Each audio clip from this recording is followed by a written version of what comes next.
गौरी मातेची माहिती. हिंदू धर्मात गौरी मातेला देवी पार्वतीचे रूप मानले जाते.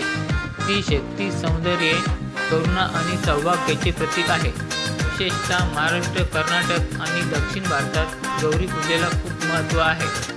गणेश चतुर्थीच्या वेळी गौरी मातेचे आगमन कुटुंबात आनंद, समृद्धी आणि सौभाग्य आणते असे मानले जाते. परंपरेनुसार 2 गौरी, ज्योतिर्वती आणि महालक्ष्मी यांची पूजा केली जाते.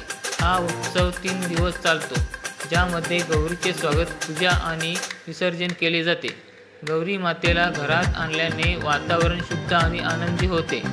महिला विशेषतः गौरी मातेची पूजा करतात आणि त्यांच्या कुटुंबाच्या आरोग्य, समृद्धी आणि दीर्घायुष्यासाठी प्रार्थना करतात. या निमित्ताने घरामध्ये सुंदर सजावट केली जाते, पारंपरिक पदार्थ तयार केले जातात आणि गाणी आणि भजन गायले जातात. गौरीच्या मूर्ती साड्या, दागिने आणि फुलांनी सजवल्या जातात, ज्यामुळे त्या अत्यंत आकर्षक दिसतात. गौरी उत्सव ही केवळ धार्मिक परंपरा नाही, तर सामाजिक आणि सांस्कृतिक मेळाव्याचा एक प्रसंग देखील आहे.